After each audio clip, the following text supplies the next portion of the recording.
Buenas tardes de nuevo a todas y todos. A partir de este momento estamos transmitiendo en vivo en redes sociales y podemos dar inicio formal a la sesión de esta tarde. Gracias. Buenas tardes a todas, todos y todes. Nos da muchísimo gusto estar hoy aquí en esta nueva sesión del seminario permanente de reformas electorales y democracia en América Latina.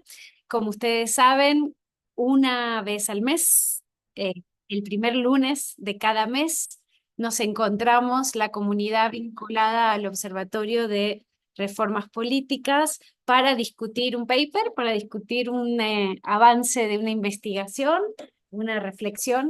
En este caso tenemos el honor de contar con un trabajo sumamente interesante de uno de los consejeros del Observatorio de Reformas Políticas, el doctor Luis Antonio Sobrado González, quien nos da la oportunidad de dialogar en torno a su investigación sobre una de las dificultades que enfrentan las democracias, no solo latinoamericanas, sino las democracias contemporáneas, que tienen que ver con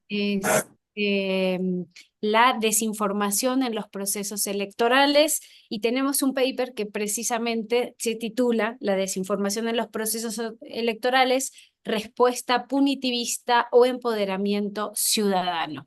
Le hemos pedido a dos colegas muy queridas, a la doctora Lucía Miranda, quien es una de las creadoras de este observatorio hace ya más de 10 años, y a nuestra querida María Grisel Salazar Rebolledo, doctora también y muy querida nuestra, eh, para que pudieran de alguna manera dialogar con el texto, con la investigación, como solemos hacer en este seminario permanente.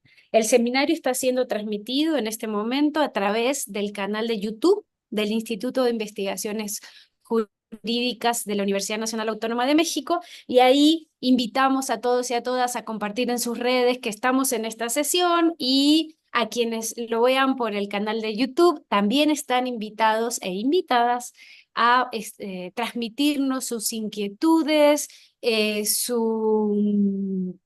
sus preguntas, sus dudas, sus inquietudes a la discusión, a la conversación que vamos a tener hoy.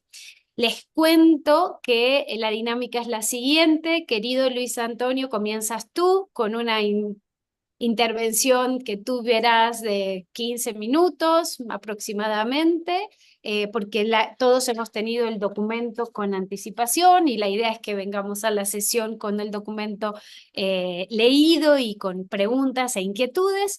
Una vez que tú hagas tu presentación, las dos comentaristas tendrán otros 10 minutos cada una. Luego volvemos a ti para que tú puedas tener una primera reacción a esos comentarios, a esas sugerencias, dudas. La idea es que todos te puedan hacer comentarios, sugerencias que te ayuden a pensar, ¿no? Que te enriquezcan en la investigación. Y una vez que esto vaya pasando, yo voy a abrir el chat del Zoom para que las personas que están aquí presentes, miembros del observatorio, puedan sumar la palabra, registrarse, y vamos a tener, bueno, en función de la cantidad de preguntas e intervenciones, rondas de comentarios hacia ti para que tú puedas responder. Terminamos puntual, terminamos a las 6 de la tarde, hora Ciudad de México, o sea, en 2 horas. Y estoy súper convencida que vamos a tener una excelente conversación, y muchísimas gracias, querido amigo, por acompañarnos hoy. Tienes toda la voz y toda nuestra atención. Muchas gracias, estimados miembros del observatorio. Deseo en primer lugar expresarle a mi amiga, la doctora Flavia Freidenberg, mi agradecimiento por su gentil invitación a participar en este prestigioso seminario. Lo hago con la debida humildad, teniendo en cuenta que mi formación académica está en el campo del derecho y no en el de la ciencia política, pero cuento con el atenuante de que el derecho constitucional, mi especialidad, es el punto más cercano entre ambas disciplinas. Aún así, debe tenerse en cuenta que politólogos y juristas pueden construir una potente alianza para concebir y proponer reformas electorales. Los primeros, los politólogos, tienen el papel fundamental de contribuir a explicar los fenómenos políticos, a diagnosticar falencias y a sugerir cambios institucionalizados. Los segundos, los juristas, por su parte, poseen la capacidad de enmarcar esos propósitos de cambio dentro del sistema normativo. Pueden advertir lo que no es viable o que solo lo sea a condición de seguir ciertas pautas formales, así como respetar limitaciones de fondo que impone ese sistema. Esto último no es un papel menor. El aporte de los juristas evita desperdiciar grandes esfuerzos en el diseño e implementación de políticas públicas. Me refiero a cuando, por obviar su consejo, el producto termina siendo abortado por la justicia constitucional o inclusive la internacional. Consciente de ese rol, mi ponencia reflexiona sobre cómo el derecho de la Constitución condiciona la viabilidad de cualquier propuesta normativa sobre la desinformación en los procesos electorales. La revolución digital ha colocado a las redes como mecanismo privilegiado para informarse y debatir sobre asuntos de interés general. La interacción que se produce en ellas genera opinión pública y tiene un potencial movilizador impresionante. Al mismo tiempo, se trata de un espacio virtual en donde se urden maniobras sistemáticas de desinformación. Esas maniobras son en el presente particularmente intensas en el contexto de la discusión política y los procesos electorales. Conllevan un nocivo efecto distorsionador de la recta formación y expresión de la voluntad popular en esos procesos. Se busca normalmente generar desconfianza, y no solo en relación con el adversario político, sino en muchos casos respecto del organismo electoral y los medios de comunicación tradicionales. Se trata de un fenómeno que provoca un ambiente social crispado y polarizado que alimenta la violencia. La desinformación representa, por eso, un ataque a la convivencia política civilizada y a los mínimos de racionalidad que son deseables en la competencia electoral. Comporta una amenaza real a la integridad de las elecciones y a la salud de la democracia. Amenaza que se agrava cuando esa forma de manipulación sistemática se pone al servicio de propuestas populistas y autoritarias. Al tratarse de una amenaza crucial para la sobrevivencia de la democracia, resulta indispensable definir e implementar políticas públicas oportunas y eficaces para contrarrestarla o al menos mitigarla. Estas políticas deben, empero, respetar los parámetros del derecho de la Constitución. En otros términos, la democracia no puede protegerse por vías antidemocráticas, como lo sería intentar hacerlo de modo autoritario o a espaldas de la Constitución.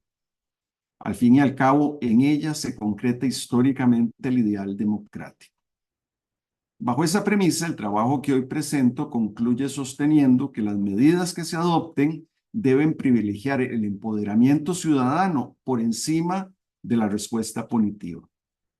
Mi presentación se centrará en cómo se arriba a esa conclusión y la manera en que esa filosofía ha permeado la labor del Tribunal Supremo de Elecciones de Costa Rica.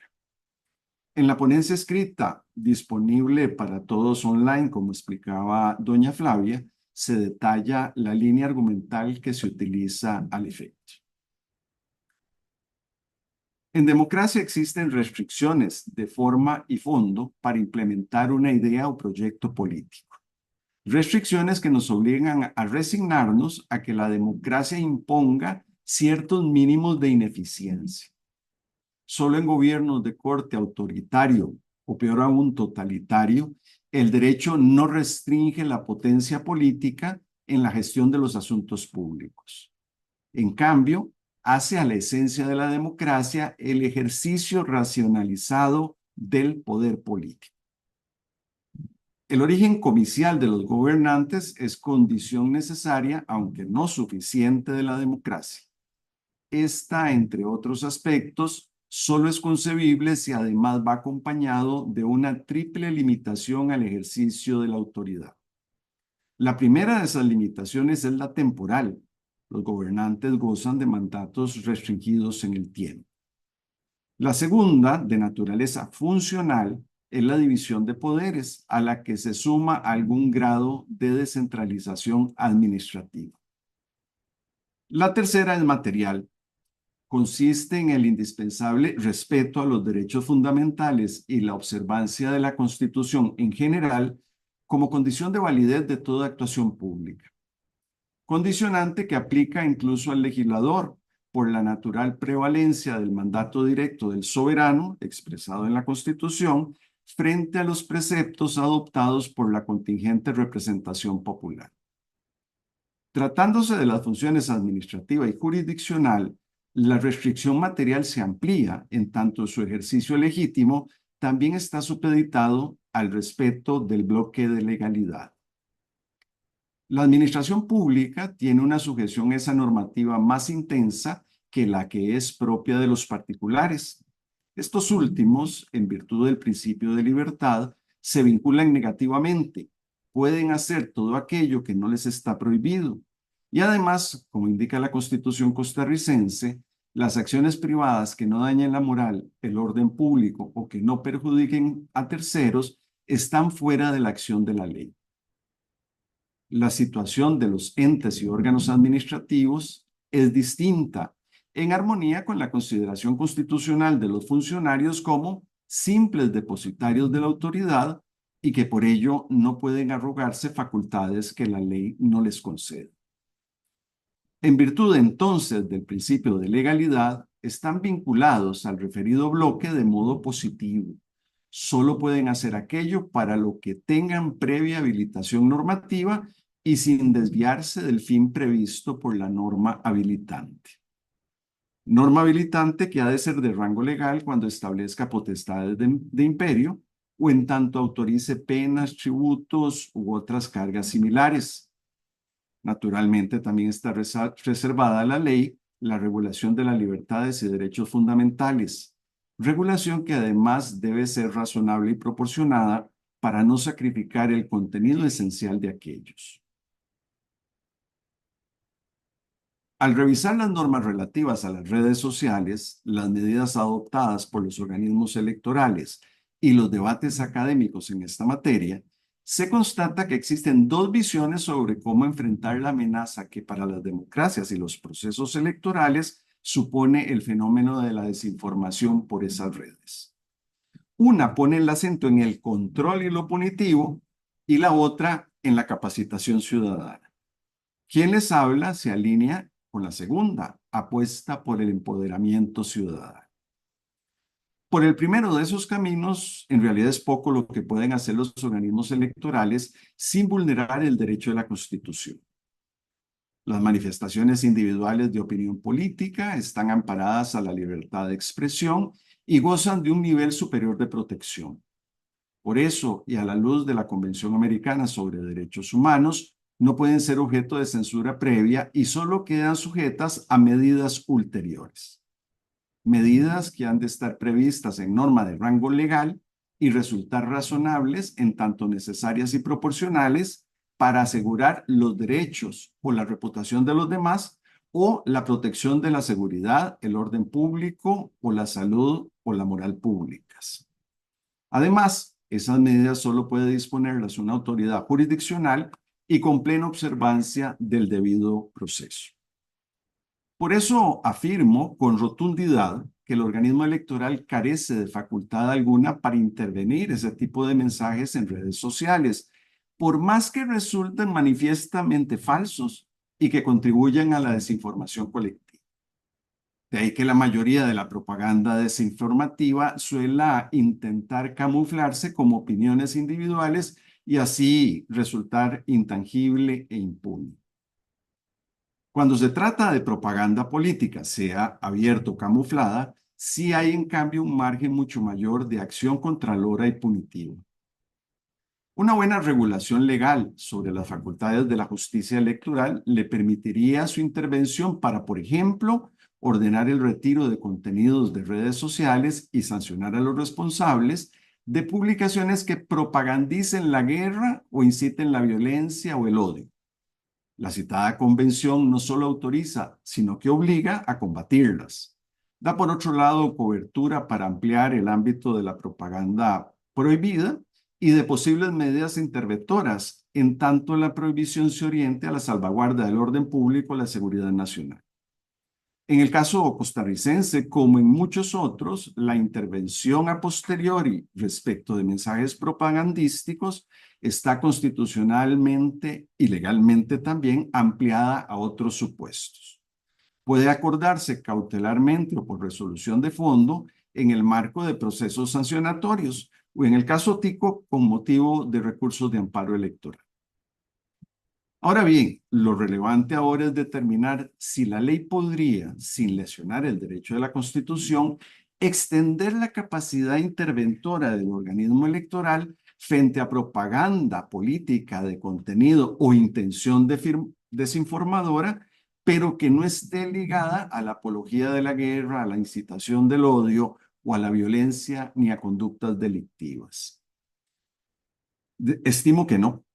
Afirmo con convicción que en sociedades democráticas debe observarse la regla según la cual el gobierno no ha de ser un contralor de la verdad, y mucho menos en política.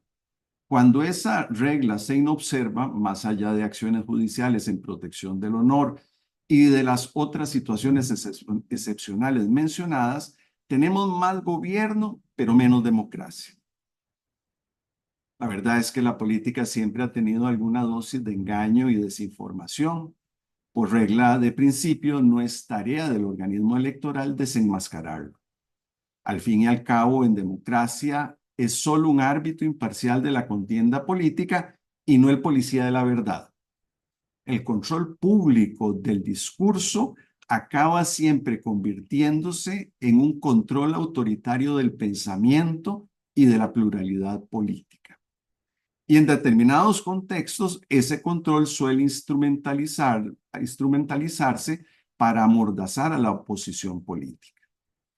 Evidenciar la mentira en política corresponde más bien a los rivales electorales, a la prensa democrática y, como no, a la academia comprometida. Por otro lado, las acciones de los organismos electorales en contra de la mentira en redes sociales, mediante el ejercicio del poder de policía, han demostrado ser tan caras como ineficaces. La manera en que opera la desinformación, troles, perfiles falsos, direcciones IP en el extranjero, etc., resta efectividad a los esfuerzos por dar con los responsables, controlarlos y castigarlos. En la práctica, esos organismos terminan pareciéndose al coyote que nunca es capaz de atrapar al correcaminos. La imposibilidad constitucional y la relativa inutilidad de ejercer potestades de imperio en este terreno no significa, sin embargo, que los organismos electorales tengan que cruzarse de brazos. Existen vías alternas para hacer frente a las maniobras desinformadoras utilizadas como arma política. Una de estas es estimular y apoyar el fact-checking a cargo de la prensa, como lo ha hecho el TSE costarricense, que en el año 2021 otorgó el premio Cátedra de la Democracia a No Coma Cuento del Diario La Nación y a Doble Check del semanario Universidad.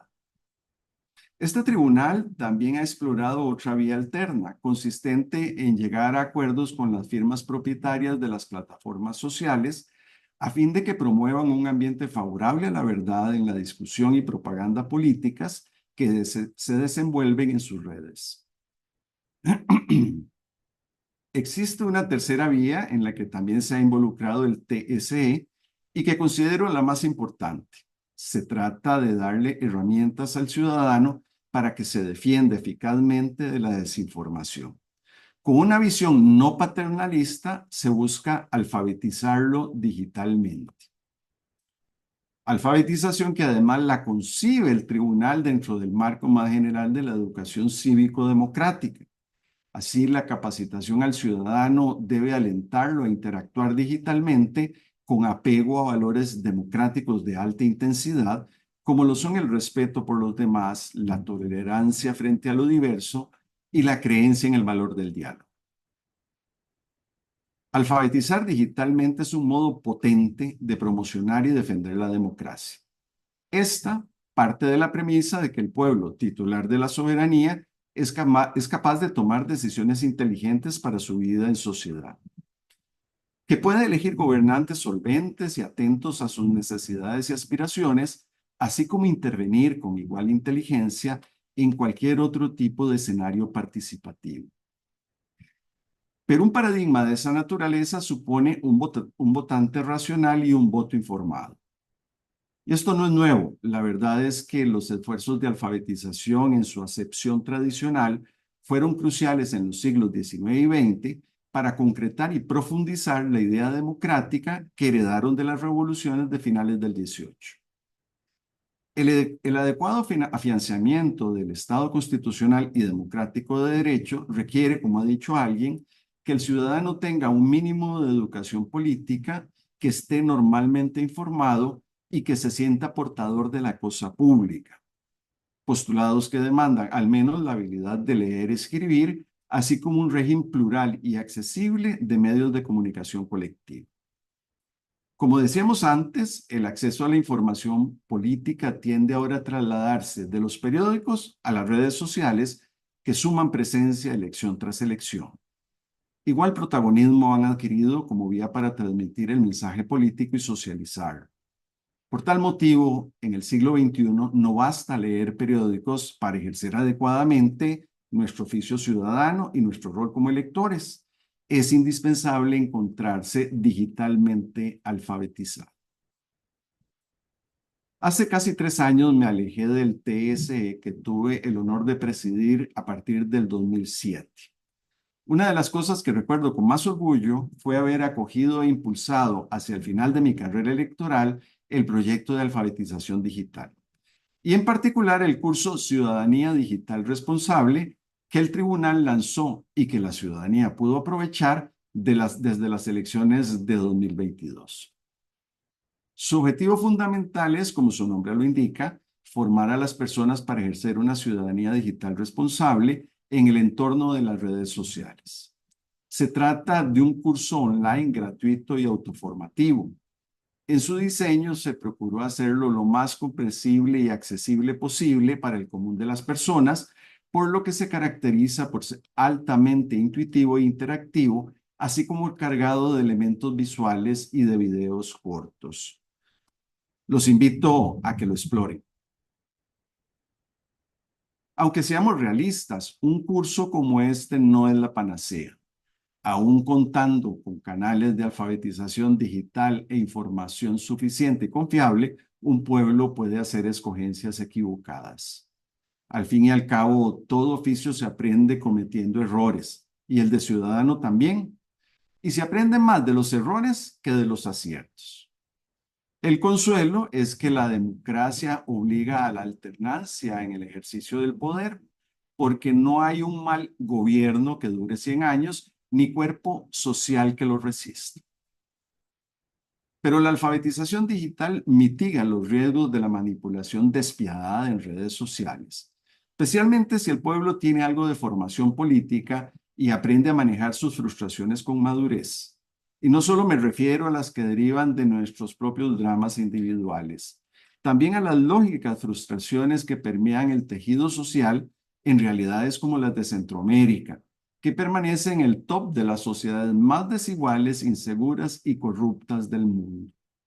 Tierra más que fértil para sembrar en ella el discurso populista y para que germinen las tentaciones autoritarias.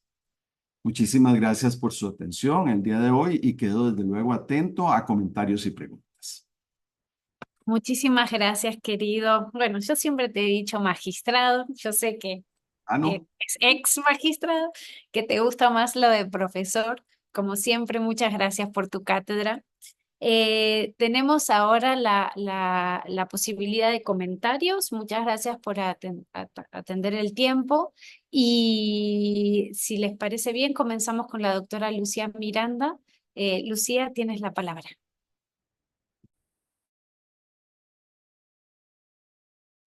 Muchísimas gracias. Bueno, es para mí un honor poder participar de estas sesiones.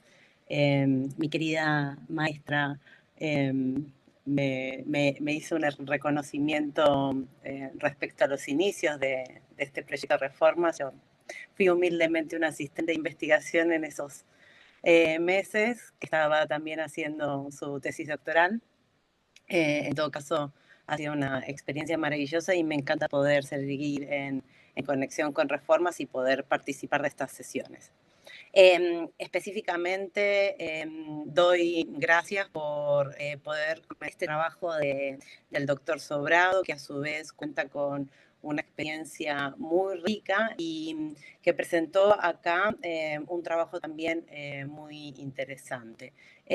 Coincido grandemente con el planteamiento del problema que hace el doctor Sobrado y la necesidad de un abordaje de manera integral e institucional respecto de cómo se maneja la información de acceso público y los efectos que para la calidad de la democracia esto tiene. Hemos visto, como bien lo refleja su trabajo, como en los últimos años el uso malicioso de información ha implicado un perjuicio para la calidad de la democracia, y es así que desde instituciones como BIDEM se ha identificado la caída de la calidad de la democracia en la medida que asumen el poder figuras que, amparándose en esta libertad que la democracia protege, terminan poniendo en riesgo la misma a través de regímenes autocráticos. Lo anterior requiere sin duda que se ponga atención a cómo se difunde la información, así como la calidad de la misma. Tengo, no obstante, ciertos comentarios a la propuesta que hace el doctor Sobrado González y que ponen en relación aspectos teóricos y metodológicos que paso a describir. En principio tengo comentarios sobre cómo se usan ciertos conceptos, ¿no?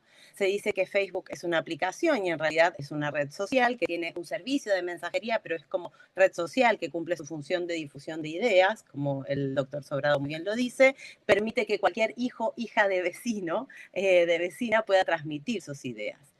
A su vez, creo que el concepto libertario se está utilizando en un sentido que, como vemos, por ejemplo, en el Cono Sur con Milei, no es el mismo que se quiere reflejar. Se hace referencia al concepto libertario como una verdadera acceso a la libertad a partir de la movilización de la primavera árabe, y vemos que actualmente lo libertario puede implicar una avance en el uso de las propias libertades, aún en perjuicio, aunque vaya en contra de la libertad de otras personas, ¿no?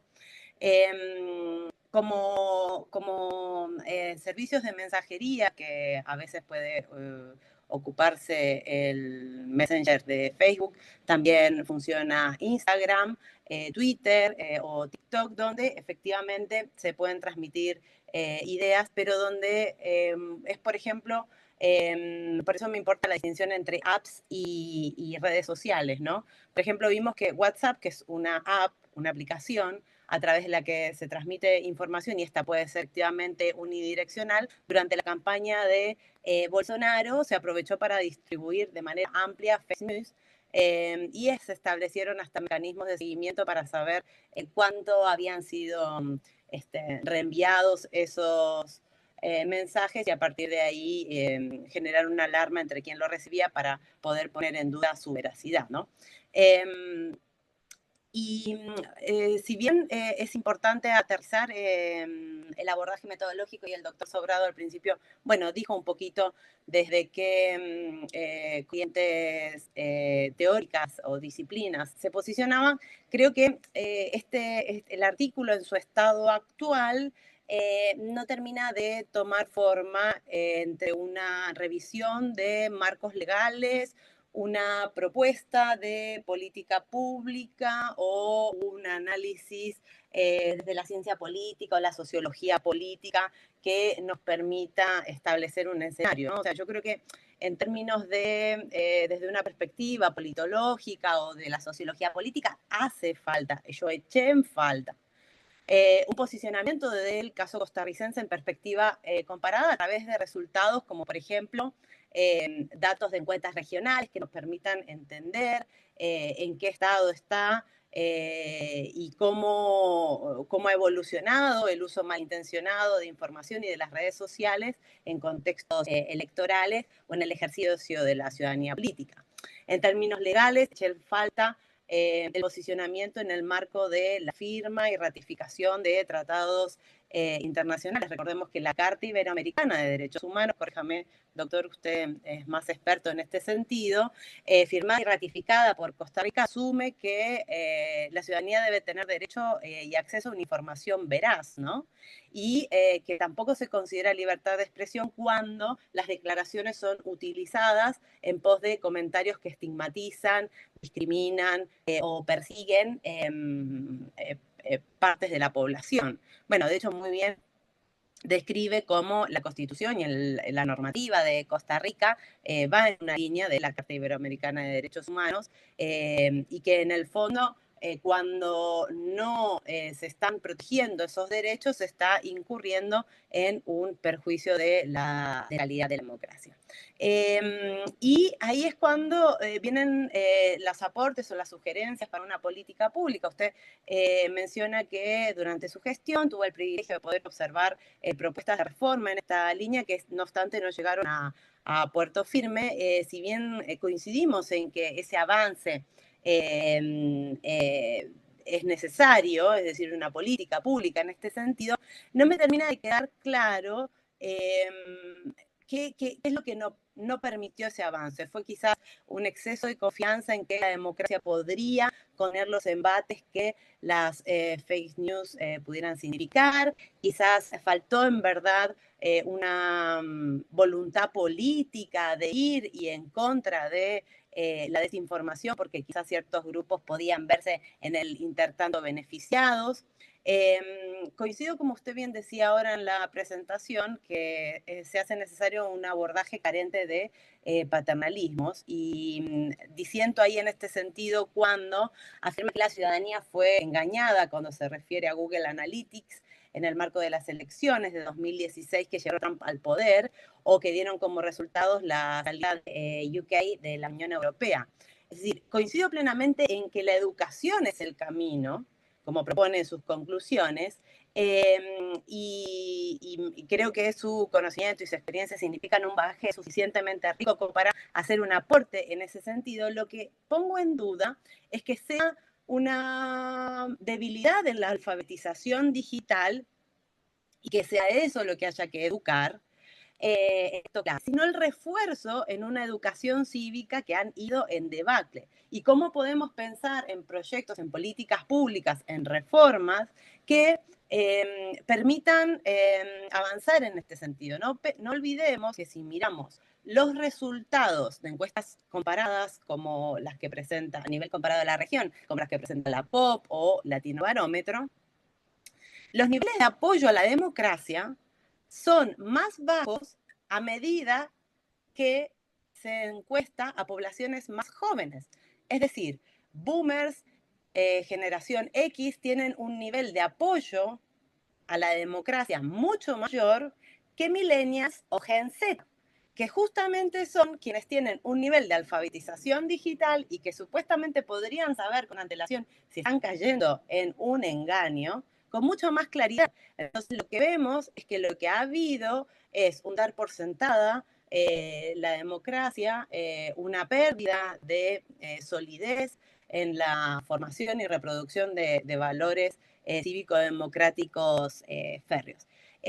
Mi invitación, en base a esta presentación que hace, es que sobre esta enriquecedora, rica propuesta, digamos, que da muchas opciones, se la juegue, digamos, por una propuesta de reforma que a la hora de pensar el diseño, bueno, identifique claramente cuáles han sido los obstáculos que no han permitido un avance en una reforma en este sentido, teniendo en cuenta una miríada de variables que componen el sistema político que tienen que ver desde normas en materia de derecho electoral, de regulación de campaña, de división de poderes, etc. No, yo creo que dejo hasta aquí mis comentarios agradeciendo nuevamente la oportunidad de haber podido participar.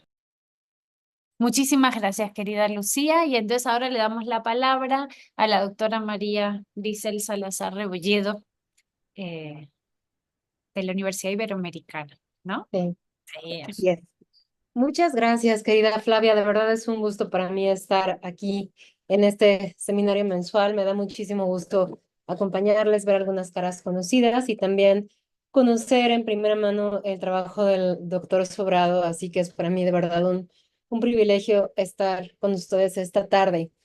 Me parece muy relevante el tema que nos convoca el día de hoy, porque el doctor Luis Antonio nos pone de lleno en una pregunta fundamental de política pública y de legislación, que es ¿qué hacemos frente a todo este cúmulo de desinformación que caracteriza un poco a los tiempos modernos, inmersos en la revolución digital y, por supuesto, sus impactos en la democracia? Creo que es recurrente oír en estos tiempos que estamos frente a un fenómeno inédito, y lo que él nos señala es realmente un repaso histórico en la primera parte, donde nos dice, bueno, realmente la política tiene una situación que es natural al conflicto y que cuestiones que concebimos hoy, entre comillas, nuevas, como podría ser la desinformación, tienen sus raíces en eso que conocemos como propaganda, y que si nosotros nos ponemos todavía más históricos, pues podemos encontrar que las noticias falsas, como les llamamos ahora, son tan antiguas como la misma disputa por el poder. Entonces, en ese sentido, creo que sí tendríamos que ser un poco más mesurados, y ahí me sumo a la visión que nos presenta el doctor Sobrado, en la medida de que realmente no estamos frente a un fenómeno nuevo. Quizás lo realmente nuevo o lo novedoso sería la velocidad a la que circulan las redes, la desinformación a través de las redes sociales y los alcances que ahora tienen. Y creo que en el momento de desagregar ese fenómeno y de constreñir muy bien cuál es realmente la novedad a la que nos estamos enfrentando, podemos afinar mejor nuestros dardos para combatirla. Me gusta mucho esta visión que él nos presenta desde el derecho, porque entendemos con toda claridad las tensiones que existen entre diferentes derechos y libertades.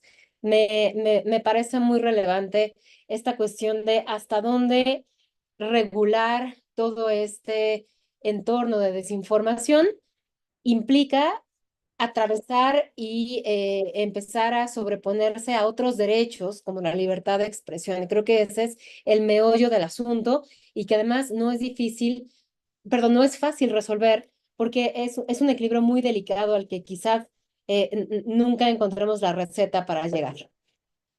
Algunas sugerencias que tengo es que si bien el tema se ha intentado empezar a combatir desde diferentes frentes, tenemos también problemas secundarios que van aparejados a todo esto. Creo que lo primero que hay que decir es que el fenómeno de la desinformación adquiere características muy concretas dependiendo del lugar. No podemos hablar de la misma desinformación que se enfrentó a raíz del asunto de Cambridge Analytica que el que vivimos en países de América Latina hoy en día 2024, o el que se vivió durante la toma del Capitolio en 2021, son como cuestiones muy diferenciadas y que además provienen de fuentes distintas. Algo que se está empezando a investigar desde la disciplina de la ciencia política y del campo de la comunicación es que las dinámicas de desinformación que ocurren en países de América Latina y de algunos países también del sureste asiático son datos falsos que las propias fuentes gubernamentales colocan. Hay una cuestión ahí de los actores políticos colocando de manera deliberada datos que de alguna manera les convienen para sostener las narrativas gubernamentales. Esto no ocurre en todos los países, no es un problema que vivamos de manera transversal, porque si le preguntamos, por ejemplo, a una persona que actualmente resida en algún país europeo, como podría ser Rumania, diría que la principal fuente de desinformación proviene del exterior, de diversos agentes que impulsan ciertas lógicas en la geopolítica internacional, motivados por el conflicto Rusia-Ucrania, etc. Pero lo que vivimos en América Latina y en países como México y podríamos decir como Costa Rica, es que gran parte de los problemas de desinformación provienen de los propios actores políticos. Y eso nos coloca en un dilema más grande para combatirla, porque las políticas públicas que se puedan instrumentalizar también corren un gran riesgo de captura. Estos mecanismos que señala muy bien el doctor Sobrado, como por ejemplo impulsar los proyectos de fact-checking o lo que se vivió en México en los meses recientes o años recientes, este portal o este perfil de Twitter de desinformación, donde es el propio gobierno el que hace desmentidos, pues no podemos excluir que lleven cierta carga política. Entonces, creo que definitivamente necesitamos proyectos que apoyen el fact-checking, el periodismo de calidad, toda esta suerte de verificación de información, pero tenemos que blindarlos de tal manera que no sea tan sencillo capturarles.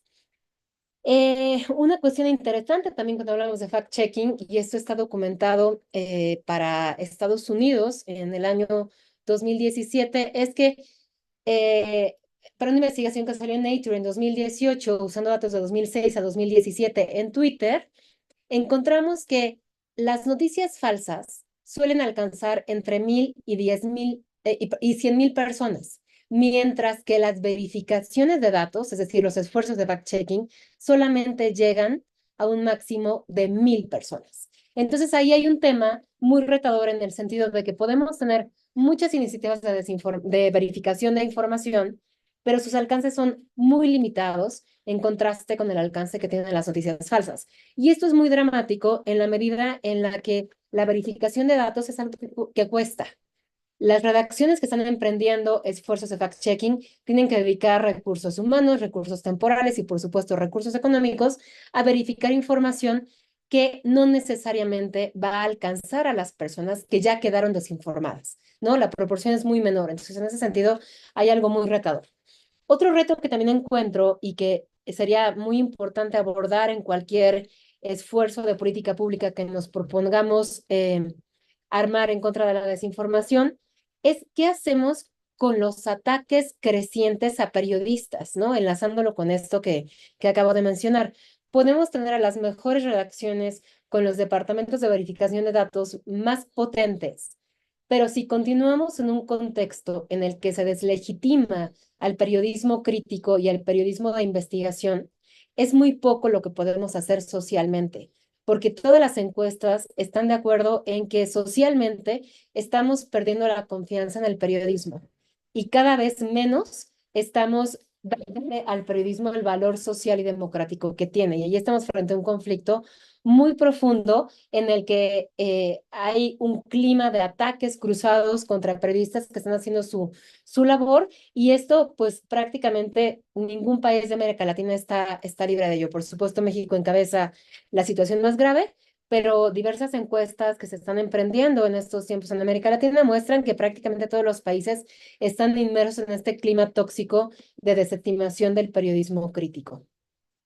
También hay un tercer problema que yo resalto y que ya lo mencionaba también Lucía, que es la falta de evidencia empírica que tenemos sobre el tema de la desinformación.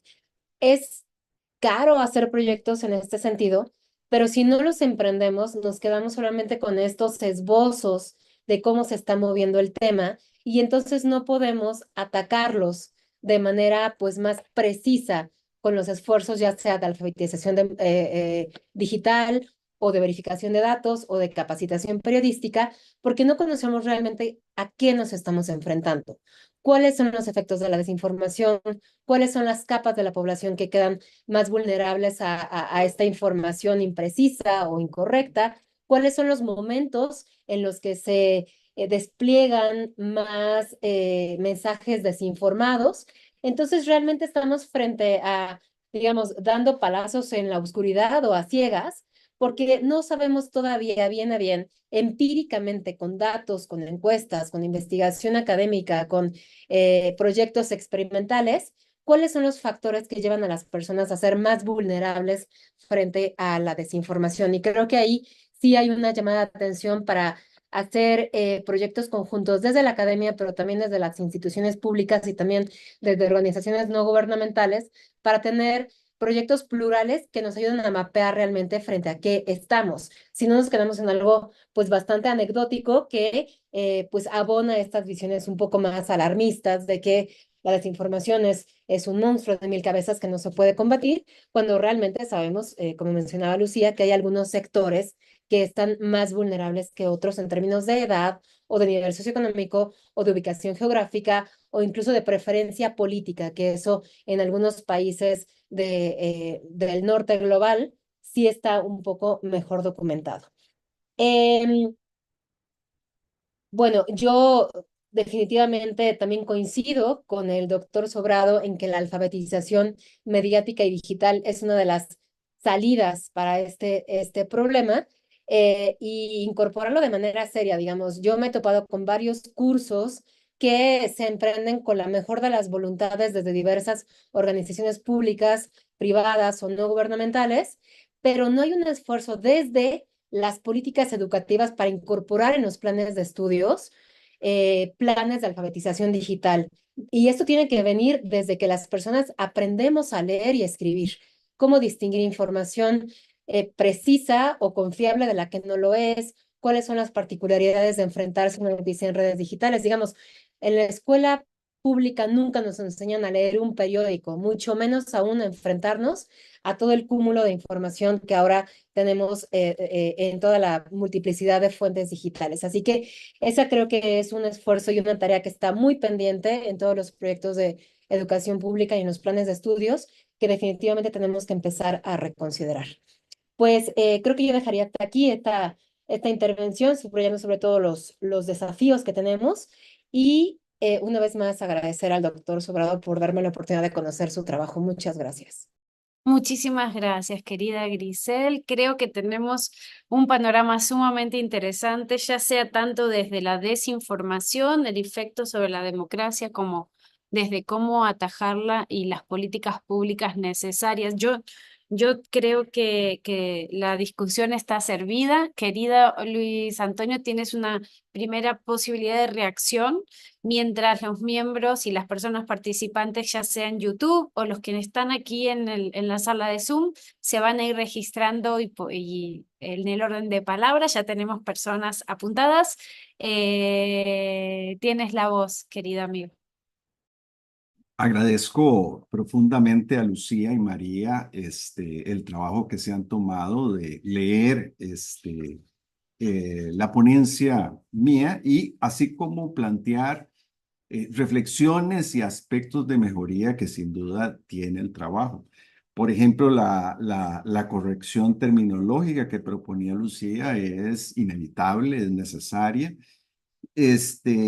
como algunos otros señalamientos que contribuyen a ir desarrollando y ampliando esta línea de investigación. Sí quiero señalar de que, como señalaba yo al principio de la exposición, en esta materia he ingresado con una actitud humilde que significa aportar desde mi área de especialidad, que es el derecho constitucional, y no pretender agotar el tema en este aspecto tan específico de cómo el derecho de la Constitución establece límites a lo que se puede o no se puede hacer en esta materia. Y lo digo porque hay organismos electorales de la región que de manera muy entusiasmada están gastando unas sumas increíbles de dinero, desgastando una serie de esfuerzos, lanzándose con lanza en ristre a vías punitivistas, sin saber que ahí hay una serie de trampas que convendría considerar para que el resultado no sea contraproducente como creo que lo está haciendo. Sí, no hay que agotar el tema. Desinformación, al ser un tema clave de la democracia, no es una amenaza, es la amenaza de hoy a los procesos electorales. Debe de ser abordado desde diferentes perspectivas disciplinares, y generan un ámbito de investigación muy plural, como bien lo decía o lo apuntaba María, pero también Lucía. Quiero aclarar que tal vez no fui lo suficientemente claro, pero el curso de Ciudadanía Digital Responsable para mí es un enorme éxito en Costa Rica. Apunté alguna deficiencia de que se retiró temporalmente de línea en época no electoral. No lo fue por presiones, fue por una cuestión más burocrática que otra cosa. Y creo yo que el principal desafío de las autoridades del tribunal es ahora lograr que sea consumido por una mayor cantidad de ciudadanos. En realidad, estos cursos valen en la medida en que lleguen de manera más amplia o a amplias capas de la población. Y creo que en la medida en que hay un compromiso de las autoridades educativas del país y de las propias universidades de utilizarlo como instrumento, tiene una capacidad, un potencial de difusión muy grande. Por cierto, que como enfaticé, este instrumento de alfabetización digital en que consiste el curso se ha diseñado en un concepto de educación para la democracia. Un concepto de educación para la democracia que priva en la filosofía de institutos adscritos a los organismos electorales, como es el IFED de Costa Rica. Es decir, no pretende únicamente capacitar para las elecciones o enseñar técnicas de alfabetización digital, sino de hacerlo en un esfuerzo cuya base de fondo, cuyo telón de fondo es la promoción de valores y principios democráticos vividos en el día a día por todas las capas de la población.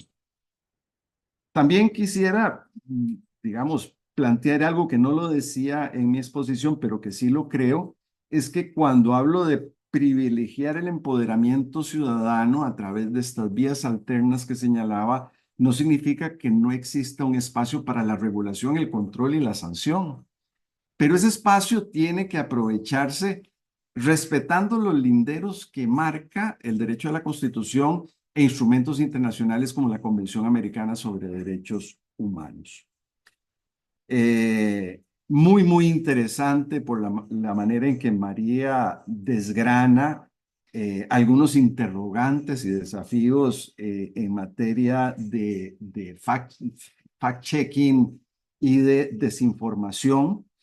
En cuanto a la segunda, yo agregaría de que una cosa es la desinformación promovida por el partido de gobierno o desde el gobierno y la desinformación planteada desde la oposición, porque ambas cosas se dan.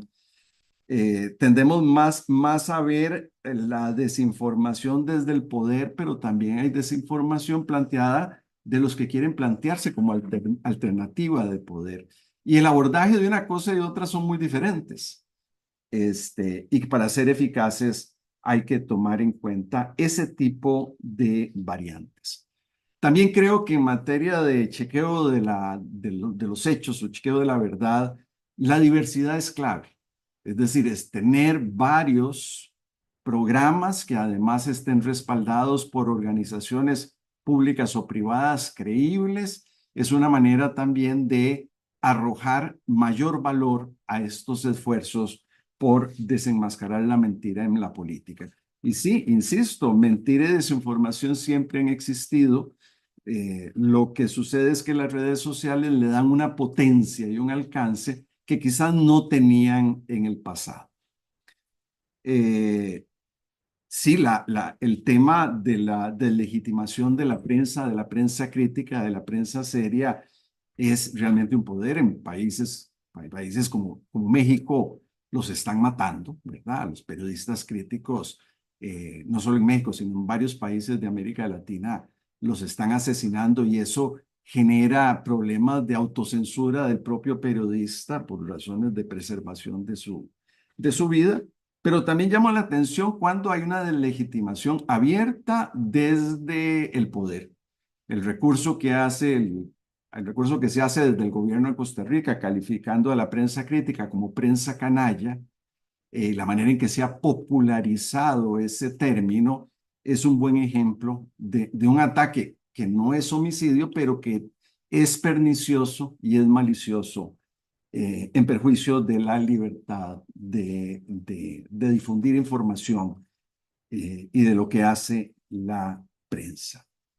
Pues básicamente estas algunas reflexiones que les comparto a partir de los comentarios de ellas dos, a las cuales nuevamente les agradezco el tiempo y la solidez de sus observaciones.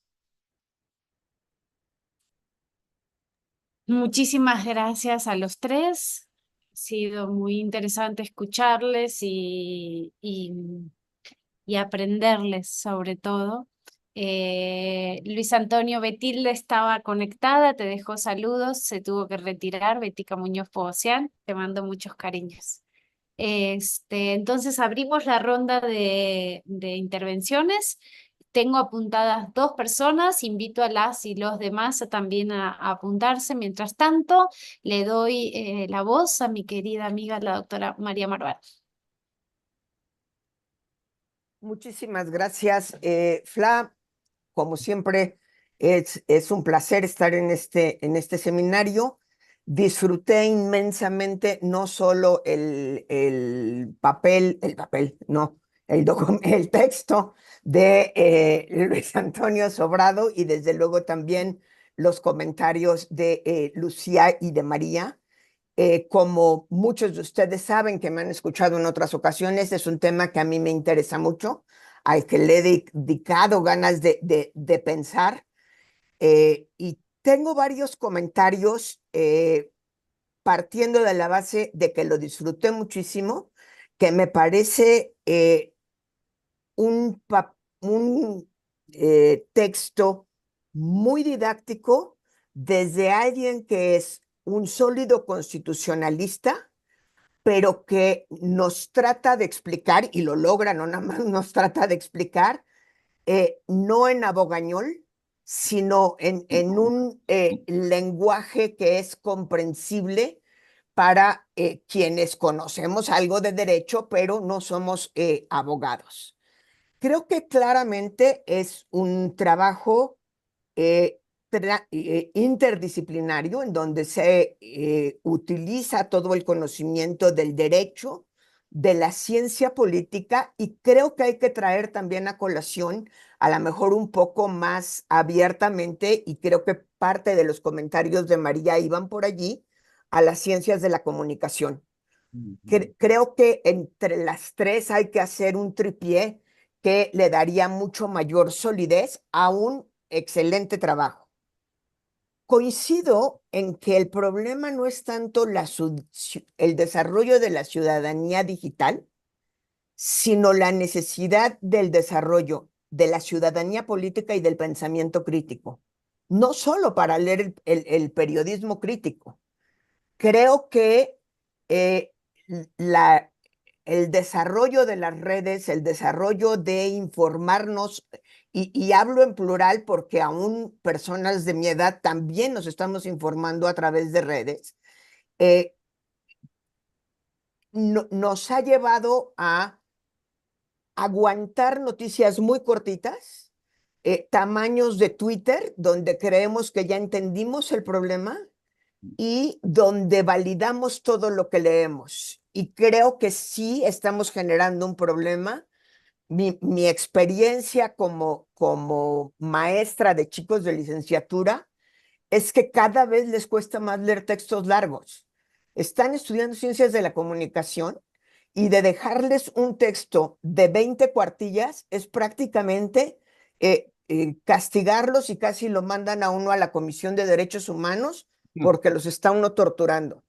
Y ese es un problema grave, ¿sí? Creo que una cuestión que desafortunadamente comparte Latinoamérica y que es una reflexión que va más allá de este texto es el vicio por el desarrollo legislativo punitivista. No sé, y sobre todo en el derecho electoral. Nos encanta generar prohibiciones, pensar que vamos a ser capaces de castigar todas las violaciones a la ley, y la verdad es que hemos generado un derecho electoral, y hablo por México, pensando, por supuesto, en el proceso de la jornada electoral que tuvimos ayer. No ha acabado el proceso electoral, ahora vamos a ver impugnaciones y demás, impugnaciones que no sé de qué van a servir, pero una serie de prohibiciones que es imposible hacer cumplir. No solo es caro, es imposible, y acaban lastimando mucho más el Estado de Derecho. Lejos de reforzar esta conducta cívica de cumplimiento y respeto a la ley, se refuerza la conducta de la ley da lo mismo, no se cumple, y seguramente lo has oído, Luis Antonio, un presidente mexicano que con el mayor empacho dice: a mí no me vengan con que la ley es la ley. Y nos lo advirtió hace 2 años: yo me voy a saltar todas las trancas, así es que háganle como quieran. Y le hicimos como quisimos. Él hizo exactamente lo que le dio la gana, ¿sí? Creo que habría que buscar un poquito más de mayor reflexión en torno a lo que los comunicólogos llaman la burbuja cognitiva. Aun cuando nos estemos informando de noticias verdaderas, los algoritmos de las redes sociales están diseñados para darme lo que me gusta y lo que me emociona. Entonces, aun cuando esté yo recibiendo verdades, estoy construyéndome una imagen de la realidad a partir de una perspectiva distorsionada y distorsionadora. Y eso es bien alarmante. Y es muy difícil salir de la burbuja cognitiva, ¿sí? No conozco los nombres de los diarios en Costa Rica, pero supongo que habrá diarios más de derecha, más de izquierda. A un lector de diarios de izquierda casi se siente insultado cuando le decimos: tienes que leer la perspectiva de este diario que es mucho más de derecha. Pero yo, ¿por qué lo voy a leer si el señor es de derecha? ¿Sí? Y al revés pasa exactamente lo mismo, y ese efecto se magnifica en las redes sociales hasta el punto verdaderamente de lo increíble, ¿no? Como no es suficientemente complejo el reto, estoy fascinada, ¿eh? Creo que hay que meter la ecuación de la inteligencia artificial como un grado más en la complejidad de un problema de suyo complejo. Y creo que una cosa que tenemos que pensar en desarrollar en quienes tomen esos cursos de ciudadanía digital es la perspectiva de la ética en el derecho, en la política y en la comunicación. A mí me encanta el autor colombiano Restrepo. Es un gran autor de la ética en los medios de comunicación y pone ejercicios muy... ya falleció, pero tiene muchos videos en YouTube que son fantásticos, y pone ejercicios de dilemas éticos en el ejercicio del periodismo y cómo una misma noticia se puede dar desde una perspectiva ética o no ética. Y finalmente las redes lo que nos están haciendo es que todos nosotros nos creamos periodistas. Entonces es un ejercicio bien, bien bonito.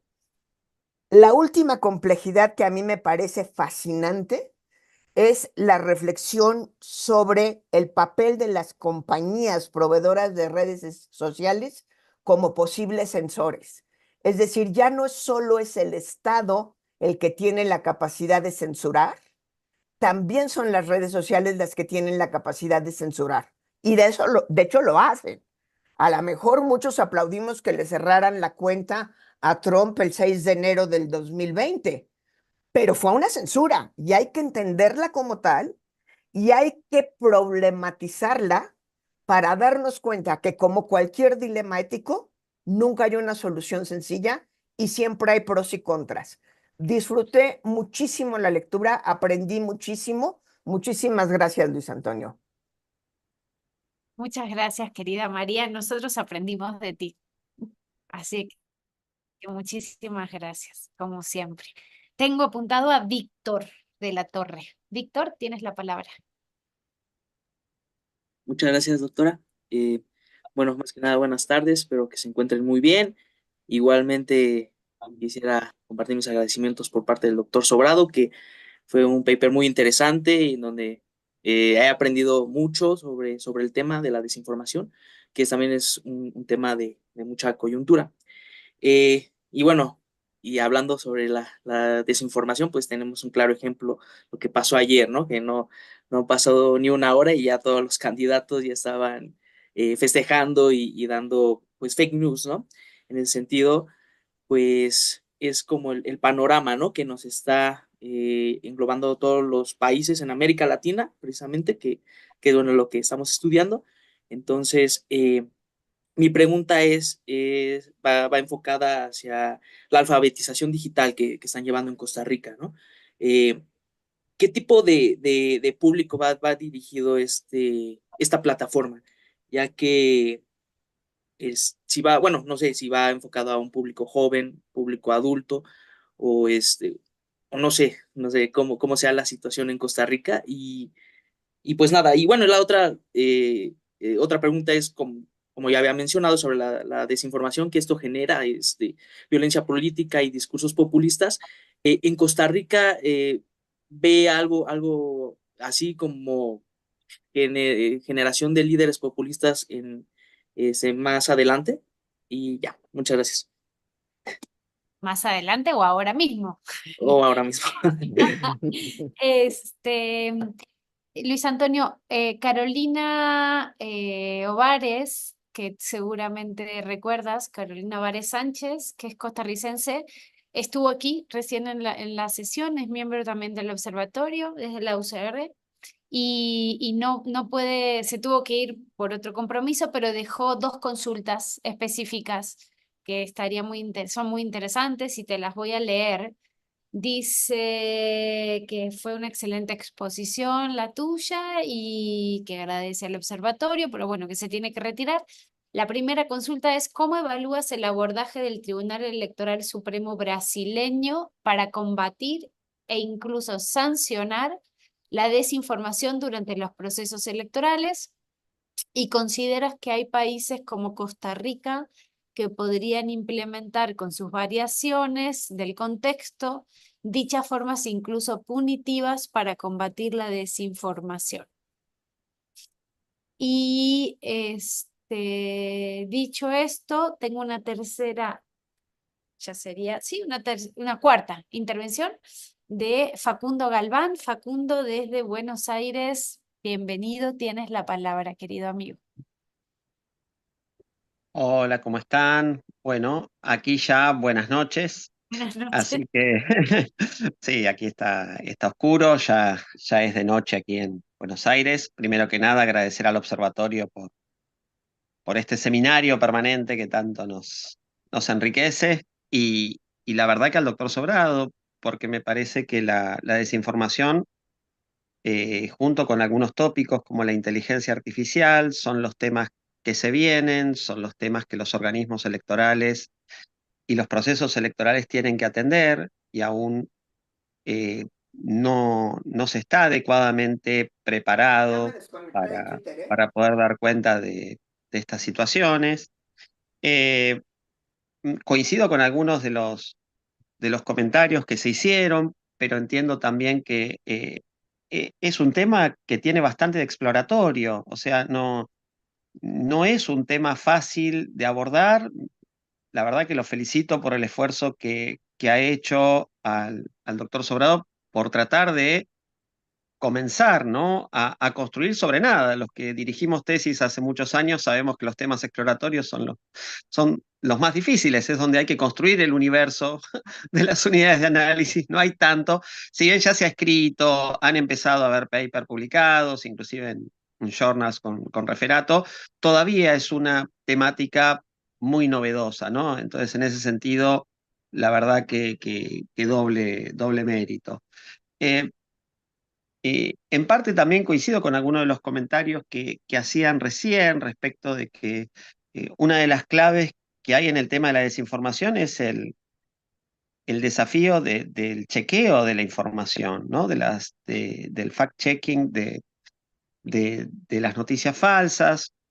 Y bueno, en algún momento yo fui también funcionario público de un área de información electoral, y uno en los organismos electorales tiene este desafío enorme de estar afrontando la ventanilla de toda la ciudadanía con un montón de inquietudes, con un montón de demandas, y obviamente los organismos electorales no son infinitos y no pueden dar curso a todos los pedidos que les llegan.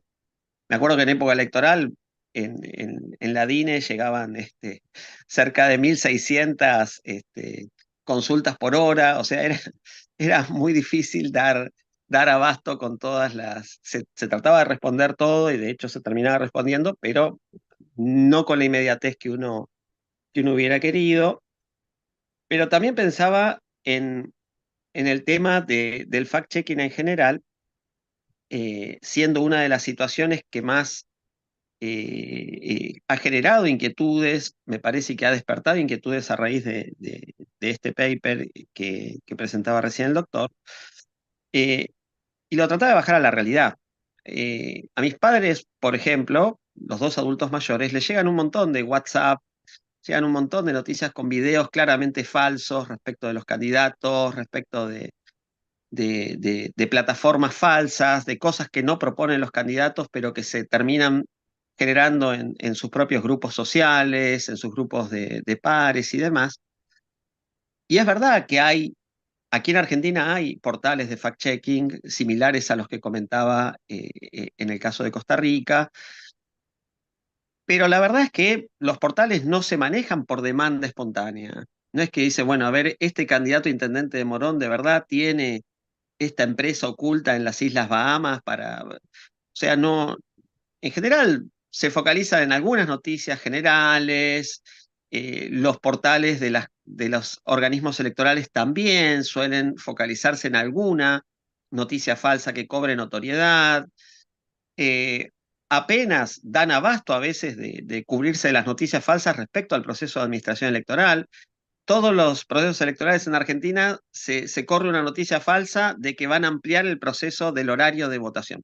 Siempre. Si usted tiene oportunidad de buscarla, este es un clásico, por ejemplo, en nuestro país. Y ya casi como que hay un comunicado automático de los organismos electorales para desmentir esto, porque el horario no se puede tocar y menos por una disposición del organismo electoral. Pero pensaba, y a eso iba mi pregunta también, ¿no deberían los organismos electorales y no la prensa, las ONGs, con toda la voluntad? Yo de hecho ahora también colaboro con la sociedad civil y me parece que es buenísimo el trabajo que se hace también desde allí, pero ¿no debería ser un trabajo más de los organismos electorales tener alguna agencia específica de fact-checking? Porque digo, volviendo al ejemplo de mis padres, digo, ellos sí tienen estos videos, me lo mandan a mí para que yo les diga, che, esto es verdad o no, pero más allá de eso, la ciudadanía, sobre todo la que no está alfabetizada digitalmente, que pueden ser adultos mayores o los chicos, la verdad, mis hijos están recontra alfabetizados digitalmente. Cuando les toque votar, van a estar en condiciones, pero hay una gran parte de la ciudadanía que no lo está. ¿Y a quién acude? ¿A un privado? ¿A una ONG?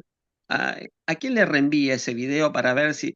No hay hoy un lugar, una ventanilla que contenga esto, digamos, ¿no? Yo entiendo que pueden ser una solución las agencias de fact-checking de la sociedad civil o de la prensa, pero me termina quedando la duda de si es el único camino y si es el adecuado. Así que nada, perdonen lo largo, pero quería también un poco explicar esa situación. Nada, bueno, muchas gracias de nuevo.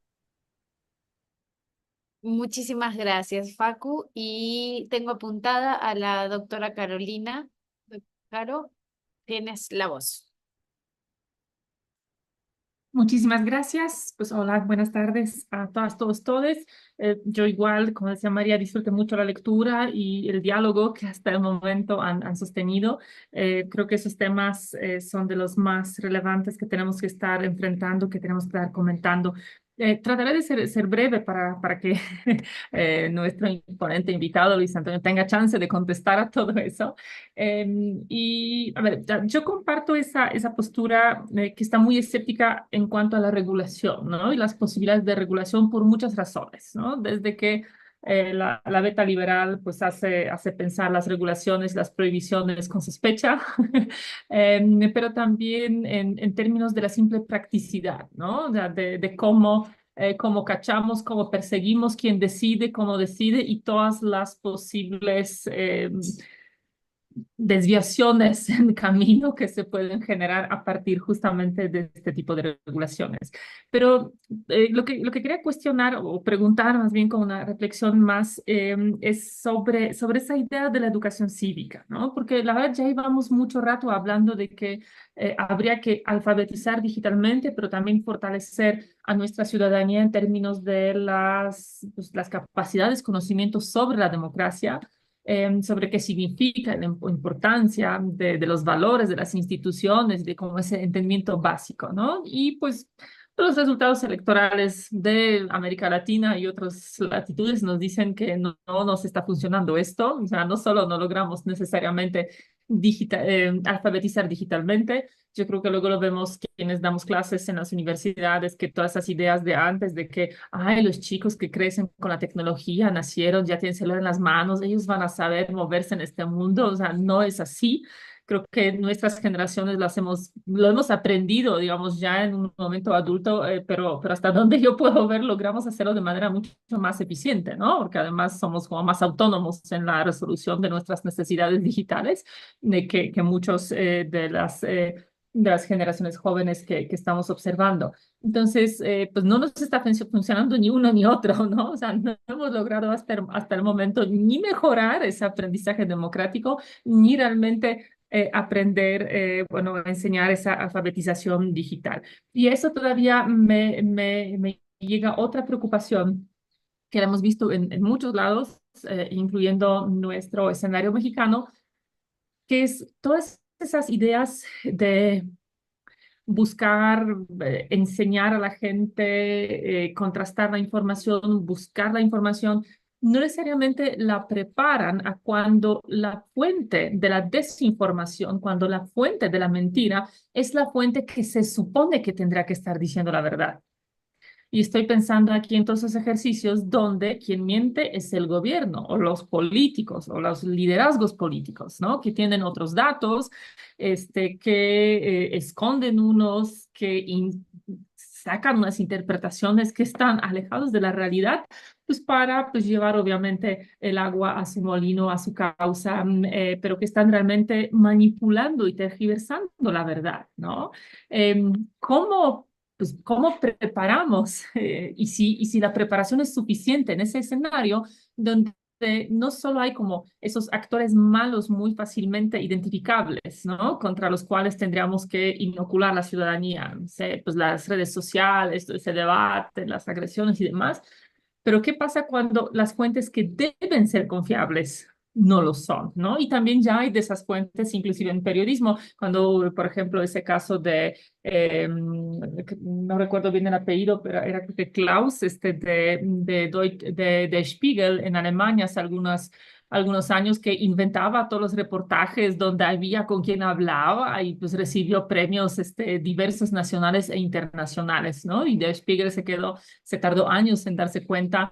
De hecho, fue una investigación externa, ¿no? Que dio cuenta de esto, que lo detectó, y los experimentadísimos redactores de Der Spiegel no podían.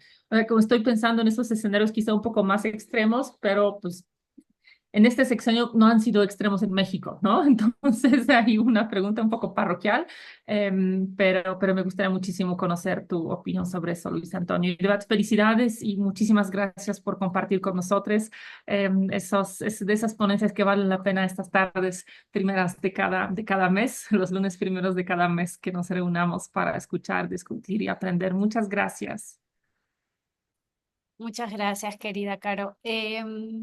Luis Antonio, ¿te parece hacer una primera reacción a esta? Sí. Y si hay alguien más que quisiera hacer alguna pregunta, lo dejamos para una segunda ronda. tenemos tiempo, así que tienes la Sí, palabra. sí, porque el pobre hombre ha de estar abrumado con todo lo que le hemos dicho, pero ha estado delicioso el seminario.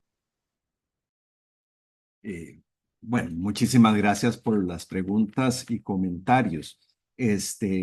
Creo que esto da para más tiempo de que el que emplee refiriéndome a mi ponencia. Quiero empezar por las deliciosas palabras de María Marván. Concluyo a partir de ella sobre la necesidad de inaugurar o profundizar líneas de investigación interdisciplinarias sobre el fenómeno de la desinformación. Pues esta actividad la está patrocinando la Universidad Mexicana y su Instituto de Investigaciones Jurídicas. Claro que ahí hay una posibilidad de desarrollo donde nos juntemos juristas, politólogos, comunicadores, como decía María, para seguir conociendo y profundizando sobre una historia que se está construyendo y que podemos llegar a conocerlo mejor gracias a este tipo de investigación y, por tanto, en potencia capaces de adoptar mejores políticas públicas. María también hablaba de lo que yo he denominado fetichismo jurídico. A veces creemos que los problemas se solucionan con un enunciado legal o que los problemas sociales siempre se resuelven fácilmente con reformas electorales. Y no es así, no es tan fácil la cuestión. Y de cómo a veces se pretende objetivos de imposible cumplimiento. Todas las funciones de los organismos electorales para combatir las campañas sucias me parecen a mí, por ejemplo, una quimera, y que ponen al organismo electoral como contralor de la verdad, porque la verdad es que si los ataques provienen de la oposición, el partido de gobierno dirá que es una campaña sucia, y también lo podemos plantear al revés. Y voy con esto a contestar una pregunta que me parece que hacía Facundo. ¿Pueden los organismos electorales o deben los organismos electorales involucrarse en chequeo de la verdad? Yo creo que no. Yo creo que cualquier producto que provenga directamente del organismo electoral es sospechoso por definición de parcialidad. Y el principal activo de un organismo electoral en punto al afianzamiento de la confianza de la ciudadanía es su imparcialidad. Esto no significa que no deba de apoyarlo. Y eso lo mencionaba justamente en mi exposición. Nosotros desde el tribunal, cuando yo estaba ahí, nos consideramos importantísimo dar el principal premio de la democracia del país a dos programas pioneros de chequeo de la verdad, de fact-checking. Uno, por un periódico que, digamos, históricamente se ha ubicado más a la derecha, y por un semanario que históricamente ha sido ubicado más hacia la izquierda. Y lo tremendamente valiosos que han sido ambos programas. Y justamente parte digamos, de la clave del éxito en este tipo de programas y de un impacto social positivo es también su pluralidad, como decía hace un rato. Es decir, ojalá exista no uno, no dos, sino una pluralidad de programas de esta naturaleza gestionados desde la prensa que nos permita confrontar. Yo creo que todos, de alguna manera, siempre hemos tenido la disciplina de leer varios medios de comunicación, ojalá uno hacia la izquierda y uno hacia la derecha, porque la lectura conjunta nos da una imagen más cercana a la realidad, que si nos dejamos guiar únicamente por una fuente de información. También las palabras de María me conducen digamos, a mencionar lo que algunos autores han llamado la crisis de la intermediación, y es que en épocas de las redes sociales prescindimos de los intermediarios, prescindimos de los periodistas que hacen intermediación de información. Queremos prescindir de los partidos políticos que hacen intermediación entre ciudadanos y gobierno. Y queremos también eliminar a los expertos porque todos somos opinólogos, todos nos creemos con el derecho de opinar con sabiduría en todos los campos del saber. Y esa realidad es así. También bien interesante la posibilidad que existe de que la censura se ejerza desde las plataformas sociales. Eso también lo mencionaba María. En Costa Rica existen algunos organismos o existe un organismo que puede ejercer algún tipo de control de publicidad electoral.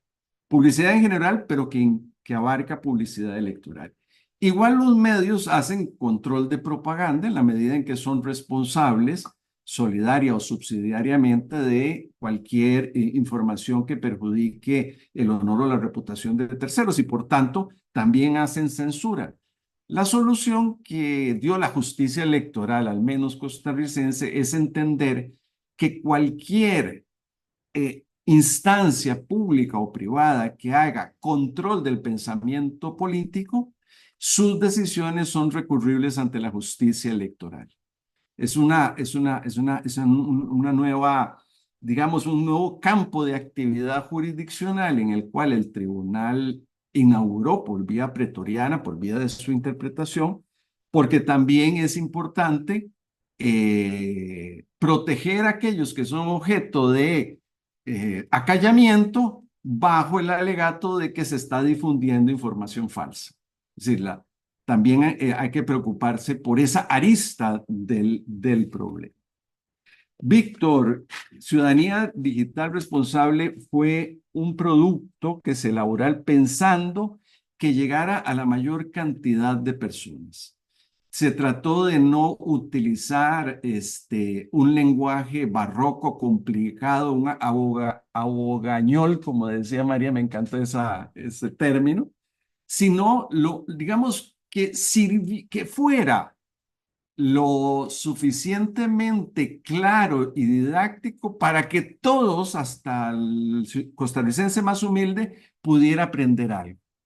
Pero a la vez, también con información suficiente para que el intelectual más pintado también aprendiera algo de ese curso.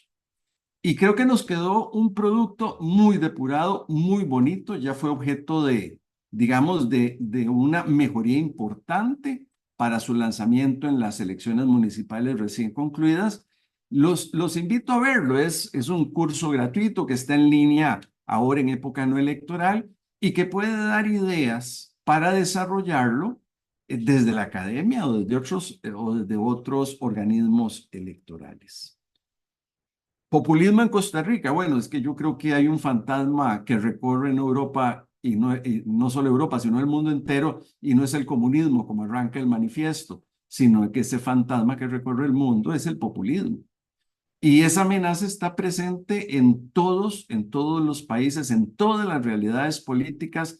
Prácticamente no hay elección del planeta donde la alternativa populista no tenga oportunidades serias de captura de poder. Y en un país perdóname la expresión muy española, de un profundo cabreo, de un profundo enojo con los políticos tradicionales, que la ciudadanía reprocha no haber arreglado los problemas que siempre prometen arreglar y de haber generado una situación de mayor desigualdad social, los discursos populistas son cantos de sirena. Cantos de sirena. No creo que el problema solo sea el alto contenido populista del actual gobierno de mi país, sino las perspectivas de futuro donde las cosas inclusive podrían ser peor. Y yo creo que eso está planteado en todos los países de América Latina y del mundo.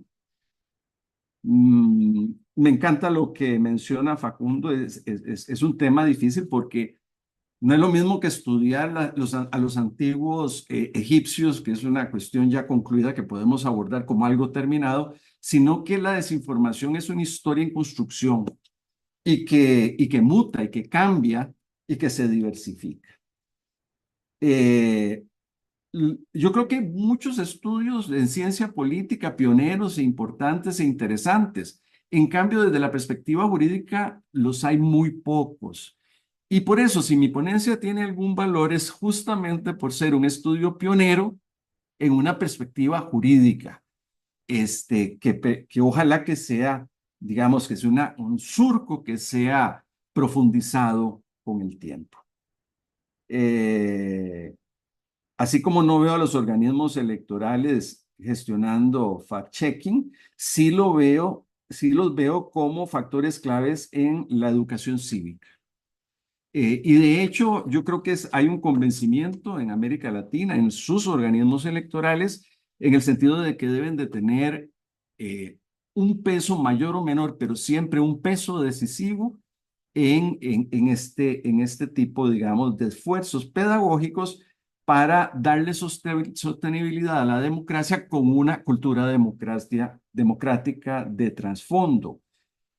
A mí me encanta lo que ha hecho nuestro IFED porque con pocos recursos ha desarrollado una serie de textos, videos, recursos pedagógicos que se pueden utilizar en contextos muy, muy diferentes y que ha construido una alianza con el Ministerio de Educación para replantear lo que es la educación cívica en escuelas y colegios. Porque bien se decía, esto es algo que tiene que empezar temprano. No solo la alfabetización digital, sino también la cultura, los esfuerzos por alfabetizar en democracia en general. Y no sé si me quedaba algo más que comentar. Víctor Facundo. Bueno, básicamente es eso. Excelente, excelente. Otra ponencia, ya tienes, como va a quedar grabada, luego puedes retomar. No sé si hay alguien más que quiera hacer algún comentario, alguna pregunta, alguna reacción. Si me permite, yo tendría dos comentarios al paper. Daniela levantó también la mano, Daniela, no la vi. Es que, ¿Puedo ir a usted? Dani, es que lo tienes que poner en el chat, por eso, Sí, perdón. justo lo estaba escribiendo. Ah, Pero si quieres dar su pregunta y después voy yo. no, por favor, Daniela, por favor. Bueno, primero que nada, les quería agradecer. Fue un texto súper interesante. No lo había visto yo, todo este tema de la desinformación de un tema pues de derecho. Y pues viendo como las nuevas generaciones en verdad somos muy vulnerables a toda esta información, se me hace algo súper importante que abarcar, pero no nomás a un tema de derecho de política, sino algo así como social. Y bueno, creo que esta pregunta ya la habían hecho, pero la quiero volver a preguntar ya que es algo, o sea, una pregunta personal. ¿Cómo podemos nosotros aprender a, pues, a destacar la desinformación cuando cuando la información donde la tomamos, donde la debemos tomar, son los que nos están produciendo? O sea, como lo vimos ayer en las elecciones y cómo los partidos políticos son los mismos que están haciendo esto. O sea, se nos hace muy difícil poder abarcar este problema como, pues sí, como generación cuando no sabemos de quién confiar o de dónde sacar nuestra información. Muchas gracias otra vez. Muchas gracias, Daniela. Luis Antonio, Daniela se acaba de sumar, es la más benjamina del observatorio, estamos muy orgullosos. Es mexicana, estudia en Madrid y ha decidido venirse a trabajar con nosotros al observatorio una temporada. Y ayer hizo su primer monitoreo de elecciones, su primera experiencia salió en vivo en las redes del observatorio. Estamos muy, muy contentos con su experiencia y todo el aprendizaje, ¿no? Dani, que va a venir. Tengo una pregunta que llega desde las redes sociales. Me da muchísimo gusto recibirla porque es de alguien que siempre está muy cercano a las actividades que hacemos desde el observatorio, pero nunca se anima a meterse aquí. Entonces, ojalá. Se llama Axel Halimbe.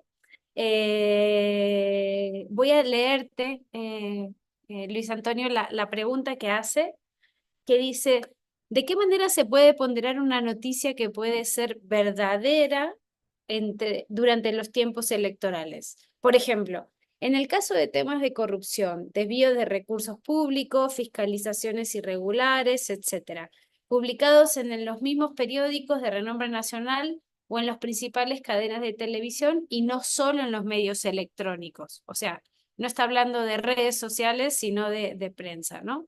Entonces la pregunta es, ¿de qué manera se puede poner en una noticia que puede ser verdadera durante los tiempos electorales, ¿no? Esa es la pregunta de Axel. Y entonces, si no hay... bueno, hay un comentario de Facundo en el chat, que Facundo señala que le agradezco mucho la respuesta y comprendo perfectamente el enfoque de delegar en la prensa y la sociedad civil. Me resulta muy difícil pensar que el riesgo de carecer de imparcialidad sea solo de los organismos electorales. En fin, da para otra ponencia. Muchas gracias de nuevo. Súper pertinente, por eso Facu la leí. Y entonces ahora van mis comentarios, que creo que son 2, espero no alargarme para poder terminar en tiempo. Bueno, yo agradecerte, creo que estos papers, como decía María, honra a este seminario, nos encanta este seminario, es nuestro seminario de comunidad, le llamo yo. Acá la comunidad viene a encontrarse, a verse a nivel virtual, y creo que este tipo de papers lo honran. No sé si tienes ya destinado el paper para alguna publicación. En su caso, si esto no fuera así, o si tuvieras alguna versión que quisieras que la consideremos en la colección de documentos de investigación, si la doctora Carolina está de acuerdo, que es la responsable de ese área, nos encantaría contar con un documento de investigación del observatorio con esta reflexión y con esta discusión. El observatorio está trabajando en una investigación sobre desinformación y la acción de los tribunales y de los organismos electorales. Ya sé que no estás tan de acuerdo por lo que acabas de decir aquí, pero sí consideramos que es importante que el observatorio recopile las experiencias que los organismos están haciendo para discutir esta agenda, y la clínica de partidos políticos que acabamos de crear dentro del observatorio va a tener una actividad en octubre, si mal no recuerdo, con Rafael Rubio, que es un experto de la Universidad Complutense de Madrid, donde le vamos a pedir, como es la clínica, entre comillas, que nos ayude con recetas para, es una actividad con las dirigencias de los partidos políticos para combatir la desinformación. Es decir, la clínica desarrolla actividades que enseñan habilidades concretas a las y los miembros de los partidos o a los analistas, ¿no?, vinculados a los partidos o a los organismos electorales, y entonces ya te vamos a avisar, y a todos le vamos a avisar, y nos encantaría que nos acompañaran en ese taller que vamos a desarrollar en octubre. Y entonces en esa línea yo quisiera una pregunta conceptual y una discusión más específica. Yo creo que aquí se están cruzando 2 agendas de investigación. Por un lado, lo que tiene que ver con el uso malicioso de la información, o sea, todo lo que es desinformación, y otra cosa con cómo combatir esto y la estrategia de educación ciudadana, ¿no? Y yo creo que ahí está el tema, ¿no? Entonces, por un lado, yo hace algunos años que estoy trabajando sobre la idea de ciudadanía y cómo construir ciudadanía, ¿no? ¿Cuáles son los atributos que una ciudadana y un ciudadano, cuáles son las habilidades, cuáles son las competencias deben tener para ejercer una ciudadanía?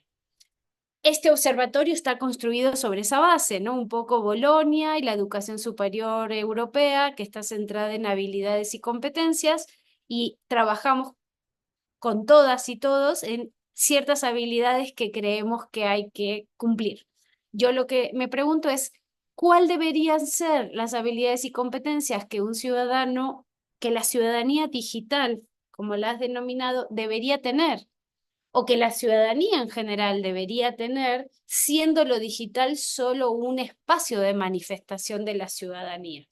No tengo tan claro que la ciudadanía sea una cosa y la ciudadanía digital otra, sino que la ciudadanía digital sea más bien un espacio donde se manifiesta la ciudadanía, ¿no? Entonces, acá han salido algunas cosas, ¿no? La ciudadanía requiere pensamiento crítico, bien. La ciudadanía requiere conocimientos. O sea, no puedo participar si no sé de lo que estamos hablando, ¿no?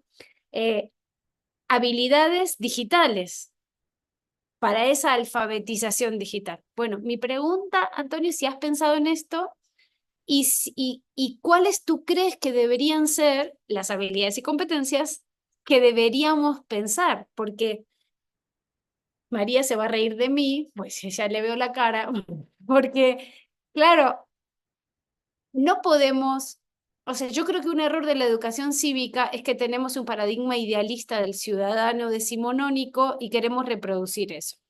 Y yo creo que malos diagnósticos generan malas propuestas, aunque las hacemos y luego nos chocamos, ¿no? Cuando hicimos Faro Democrático, que tanto Caro como yo estamos muy orgullosas de él, que fue un ejercicio de pedagogía activa para las estudiantes de secundaria de México, que lo hicimos para el Instituto Nacional Electoral, hicimos una plataforma de formación ciudadana que, bueno, podría ser pensada como de ciudadanía digital también. No es un curso, sino que a partir del pensum de la estudiante de secundaria de formación cívica de México, desarrollamos los contenidos de manera digital. Y lo que nos pensábamos, y una y otra vez, era, bueno, ¿qué es lo que ellos tienen que aprender? No qué es lo que nosotros tenemos que enseñar. Ponerse en el lugar del actor que tiene que recibir, ¿no? Porque yo creo que si no hacemos ese ejercicio, seguimos desarrollando actividades que no se corresponden con lo que las personas deberían adquirir. Entonces, esa es la pregunta que yo tendría para ti, Luis Antonio, en relación a este paper que me encantó, es ¿cuáles son los atributos que tú piensas que un ciudadano o ciudadana del siglo XXI deberían aprender y en función de eso, en qué medida los esfuerzos que se están haciendo de estrategias educativas que tú conoces, crees que están cumpliendo con esas habilidades y con esas competencias?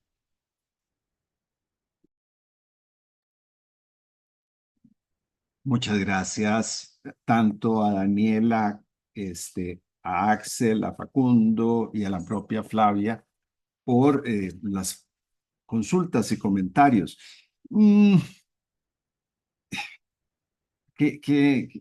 Daniela abunda sobre el tema de cómo dilucidar la verdad, si el mismo encargado de acreditar la verdad es el que está mintiendo, etc. Yo insistiría en la importancia de la pluralidad en el acceso a la información, es decir, cribarla a través de medios distintos.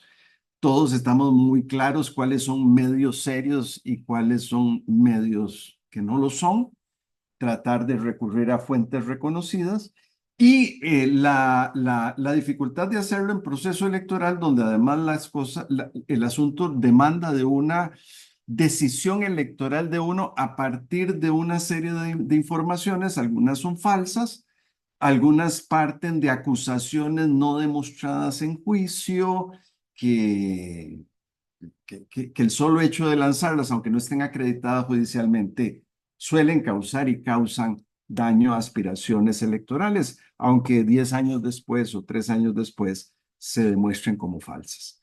Yo creo que aparte de este consejo, de la pluralidad en las fuentes de información, de la pluralidad de los programas de chequeo de la verdad, yo creo que es fundamental distinguir individual y grupalmente lo que son los hechos en los que estamos de acuerdo y cuáles son las valoraciones sobre esos hechos. Porque es algo que ayuda a disipar problemas y intercambios entre las personas y diferencia entre determinados grupos. Y tratar de lograr, digamos, acuerdos sobre cuáles son los hechos relevantes independientemente de la diversidad que pueda haber en las valoraciones sobre esos mismos hechos. Tenerlo por lo menos uno claro al momento de, digamos, tomar decisiones en el plano electoral. Y la pregunta de Flavia es súper pertinente, es decir, que estamos, primero, ciudadanía digital es una manifestación de la ciudadanía en general, en eso totalmente de acuerdo. Y hay valores generales que esperamos del comportamiento ciudadano dentro y fuera de redes, en internet o en la calle. Así que yo creo que es importantísimo priorizar qué estamos esperando de, digamos, en punto a valores ciudadanos que nos permitan fortalecer la democracia. Y bueno, la lista puede ser larga, pero lo fundamental para mí es desarrollar la capacidad para reconocer, respetar e inclusive celebrar la diversidad. Es que estamos aquí hablando de algo fundamental, de la capacidad de interactuar con los demás a pesar de ser diferentes. Y me refiero no solo a que piensen en política diferente, sino que tengan gustos deportivos diferentes, orientaciones sexuales diversas, en cómo el mundo es mejor en tanto sea más diverso. Y de nuestra capacidad de interrelacionarlos, de tender lazos, inclusive de tener afecto con personas que presenten esa diversidad.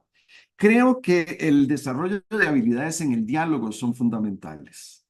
El fenómeno de esas burbujas comunicacionales, que creo que era María la que nos hablaba también de ello, hace que no estemos ni siquiera conversando con los que piensan diferente. Hay una serie de programas interesantísimos en donde simplemente se sitúa a pensar, a dialogar a personas que son muy diferentes entre sí, y la misión no es llegar ni siquiera a un acuerdo, es que seamos capaces de sentarnos y escuchar.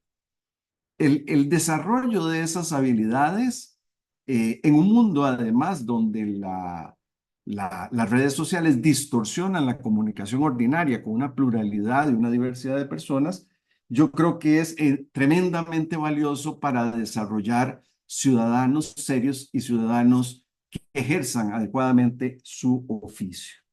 Y desde luego el respeto, el cómo promover el respeto por los demás, en cómo encontramos perspectivas menos individualistas y más favorables a la consideración de lo colectivo, son también habilidades que yo creo que habría que desarrollar.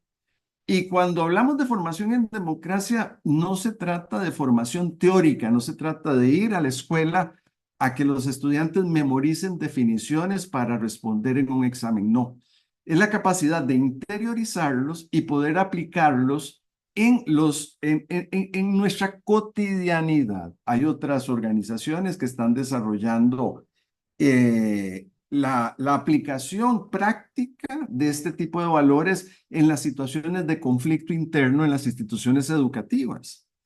Esto es el desarrollo de una habilidad fundamental porque lejos de estar cada día menos enojados, yo creo que todos cada día lo estamos más, pero no hay sentimientos buenos y malos, lo que puede haber es un manejo constructivo o destructivo de nuestros propios sentimientos. Y el enojo no es una excepción.